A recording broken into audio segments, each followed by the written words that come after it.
Welcome back and welcome to Homes Today. The hostess here is beautiful Miss Audrey Forshey, a brilliant realtor and advisor at Remax Realty Services. Today, her guest is handsome-looking Mr. Barry Felderman. He's a senior loan officer at George Mason Mortgage. The topic of discussion, FHA loans. Let's take a look. Hello friends, welcome to Homes Today with Audrey Forshey. Thanks for tuning in. Today we're going to talk about different kinds of mortgages, but first I want to introduce a loan officer who works for George Mason Mortgage, and I've known him for almost 30 years in the business. He's one of the best. His name is Barry Felderman. Why don't you tell us a little bit about yourself, Barry? Thank you for coming. Well, just like you said, I've been doing this for about 33 years, and being a loan officer is a challenging job, and I actually really enjoy doing it. Very good. You do a great job doing it. So Barry and I have worked together in the past, and he's always done a great job. And if there's been tough loans to do, or if we have questions, Barry's always been one of the professionals that I've always gone to. And today, as we talk and we meet Barry, we're going to talk about FHA loans, and then we're going to talk about different kinds of loans, but we'll do them in different segments because there's so much information about each kind of a loan. One thing I want to ask you, Barry, though, is if I'm a buyer and I'm going out to look for homes and I'm going to go meet with my real estate agent, I want to get a pre-qualification letter. Is that right? Yes. And so is a pre-qualification letter and a pre-approval letter, is that the same thing, or what are the differences between them? Well, they're about the same thing, and this is important you bring this up because pre-qualification letters and pre-approval letters are very important. People, in my opinion, must really go and get themselves qualified before they actually talk to an agent or actually go out and see and look at homes. It's very easy to just go out and shop interest rates and start getting into who's got the best rate, but until you know the program you want to put that person in, you could be giving them bad information. For example, if you want to quote someone a conventional loan, even at 5% down, and you're shopping rates before you know that person's credit score, you know that person's income, you don't know if that person makes overtime. If the credit scores are below 700, it might be better to go into an FHA loan rather than a conventional loan. So we kind of do things backwards. People go out and start shopping the rates before they actually know what they really qualify for. So all of those details make a difference in what kind of an interest rate someone would get. So it's not a one flat rate for everyone. No, in fact, that rates are really geared to credit scores now. So the higher the credit score, the better rate you're going to get. Especially in conventional loans, anything starting at 720 and under, you're really getting hit. FHA is a little better in terms with that. Of credit. Yes, the credit score is anything above 680 is really the same price, and there's not that much of a hit for having a little bit of average credit, a little ding here and there, yeah. Okay, and so let's talk about FHA. What is an FHA loan? I mean, what does that mean? I'm going to get an FHA loan. What does that mean? Who gives the money? All that kind of stuff. FHA it stands for Federal Housing Administration. Okay. And FHA is not a mortgage per se. They are an insurance company. So FHA is insuring the loan. And FHA has their own set of guidelines, which are completely different than a conventional. Okay. FHA usually is a little more lenient. They're a little better when it comes to credit scores. They're more flexible in what they'll allow and what they won't allow. My favorite part of FHA is that there's a big difference between rules and guidelines. FHA's guidelines are to be interpreted and to be put to the individual. Okay. So we have a lot of flexibility in how we can interpret that guideline and fit it to our customer, a little more so than a conventional loan. Who's going to be the person that does an FHA loan? Is that going to be a person, am I a first-time home buyer? Am I a seasoned buyer? It's not only for first-time home buyers, is that right? Well, back in the day, I think it was originally set up to help people with a first-time home buyer to get into a property. But as it's progressed, anybody can qualify for an FHA loan. You don't have any income requirements like you would on say a 3% down type of conventional loan. There's no requirements for mostly income, but you are limited to, depending on the county you're in, Montgomery County, for instance, and their surrounding areas, to a $625,000 loan. Yeah, I can remember when we first started, or when I first started, that it was like $89,000 was the maximum loan amount for a FHA loan. Well, I'm not going to admit that, but yeah, I remember that. I admit it. So, so now I can go out with 3.5% down, and I can buy a house up to $625,000. Is that right? That is correct, depending on the county you live in. Oh, that's right. You Yes. said Montgomery County. So, some parts of Howard County might be less. There's parts of Pennsylvania that are like 271. So it really depends on the area you're in. Okay, that's good to know.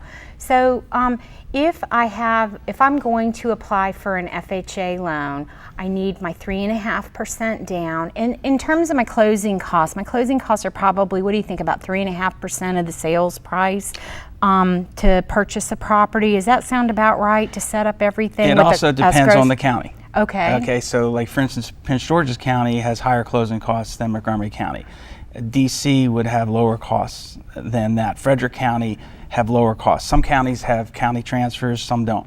So it really depends. Now here's the thing a lot of people make mistakes about. When you're dealing with a lower loan amount, there's certain fees that are going to be exactly the same. So your attorney's fees, your lender fees, so the percentage-wise, that's going to be a lot more percentage-wise on a much smaller loan than it would be a larger loan. I see. So if you go in saying 3.5%, it's going to be more on a smaller loan than it would be on a larger loan. I see. That makes sense to me. So, so what are the advantages? I'm going out and I'm looking for a house, and I'm going to be able to buy a house with 3.5%. Is an FHA loan, is that an easy loan to get? I mean, you say the guidelines, that's an easier loan to get these days? It depends on the situation, but most of the time, I should say 85–90%, in my opinion, it's much easier to get. It really takes into consideration of people on commission, overtime, second jobs, more so than a conventional loan. The benefits of an FHA loan, I wish I had more time, but of course the obvious benefit is the minimum down payment. Right. So you have that as a benefit. The amount of closing costs the seller can pay is 6%, and first-time home buyers they can cover all transfers in Maryland on a first-time home buyer. Customarily, transfers are split, but that does not include the 6%. Okay. So you can get a lot more seller help than a conventional loan. Sometimes that's only 3%. So I can write a contract for my client, and I can ask for up to 6% in closing help for my buyers that the seller would pay. And then I think I know that when I write a contract, I always want to make sure that the 6% is not more than the actual cost, like of the escrows and the closing costs, because any money that's left over, that cannot go to the buyer. They have to have 3.5% of their own money in the transaction. But if I have extra money, I am Yes. getting that customer a better interest rate, so we can buy down the interest rate. A lot of times we can take that extra money and we can put it toward the homeowners association fees. Up to 12 months we can pay for those. I see. And sometimes we put those toward the home inspections and things like that. So we use every penny that we can possibly to use. Okay, so just to kind of recap that, so let's just say hypothetically that the closing costs are the credit is $10,000 from our seller, and the actual closing cost to purchase the house, let's just say it's $8,000. What I'm saying is there's $2,000 that are left over that you, the buyer, cannot have from the seller, so it has to be used in your closing costs. So Barry's saying, why don't we pay your homeowners or condo fees for the next 12 months? Maybe you buy a point and get a lower interest rate, or use it towards your home inspection, or that kind of a thing. So in terms of an FHA loan, I mean, it all sounds really good. What would you say are like the negatives of an FHA loan? What's the hard part about an FHA loan? I think, are the interest rates lower on an FHA loan than a conventional loan? That's a good question too. They are now. I've been around for 33 years, so there are times when conventional loans are better priced than an FHA. But right now, FHA is really a lot lower, and that's a positive. The negative is basically your mortgage insurance, and there are a lot of different ways to eliminate mortgage insurance on a conventional loan, where FHA, no matter how much money you put down, you're going to pay that mortgage insurance. Oh, even if I put 20% down? Even if you put 20% down. Okay, so there's always mortgage insurance. Okay. Now, I did want to go back, though, and say one of the positives sorry. is that a lot of times when you write a contract and in a really good market, you're not going to get a seller to pick up 6% of closing costs. Right. So what FHA allows us to do, and conventional does too, but FHA even more so, is we can do what's called a lender credit. So the customer can choose a slightly higher interest rate, and the lender can contribute to the closing costs, and that way we can still limit that 3.5% down for the customer, because sometimes they'll have to put the 3.5% down and pay a few thousand of closing, but the lender can pick that up. So they can help them with that. So that's good. So if you're competing with another buyer and you're an FHA, you might not want to ask for so much closing help, because if the other buyer doesn't ask for closing help, you don't want to lose your contract to the other buyer. It gets a little complicated, but you could ask for less closing costs, and then if you change your rate, then Barry says that the lenders can help if maybe you increase your rate a little bit. Is that how it works? Yes. And then there can be a lender credit that could help you if you're tight on your cash.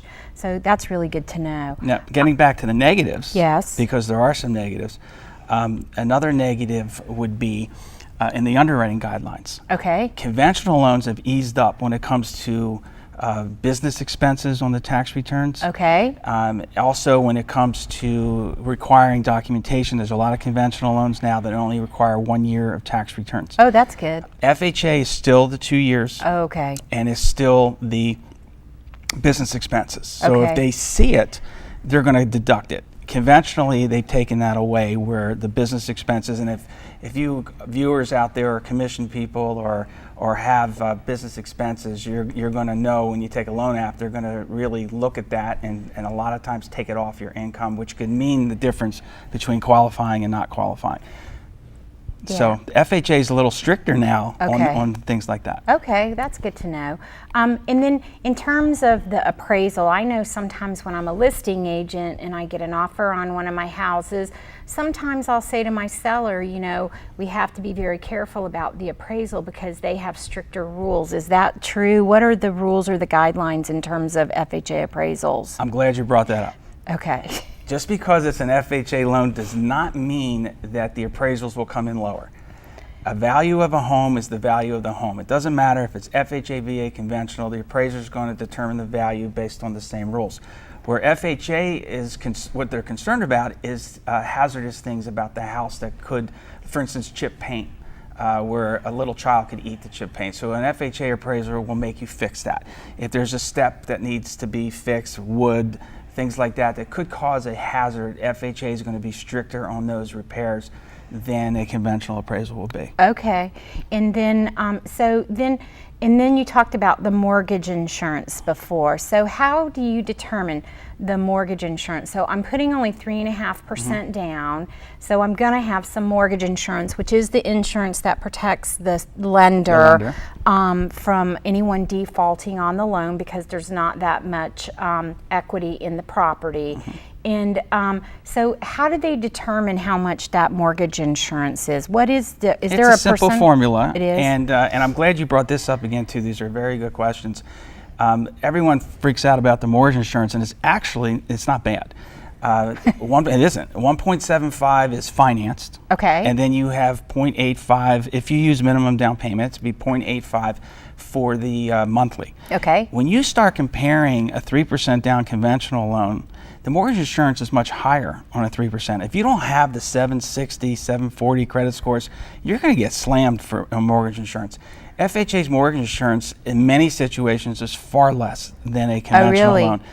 If your credit score is 680, you're going to pay a lot more conventionally, and a smart loan officer will see that many, many times an FHA loan is better for the customer, not only in mortgage payment, but in insurance and in qualifying, flexibility, and so forth. So it's not a one-size-fits-all kind of a program. Not at all. So I guess that our takeaway from today is that the FHA loan is good for all buyers. You don't have to be a first-time home buyer.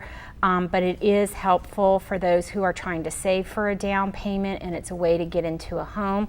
I thank you, Barry, for helping us with the information today. It's all been very good, and I learned something today with the show. So thank you for being here. Well, thank you for having me. Appreciate it, Barry Filderman.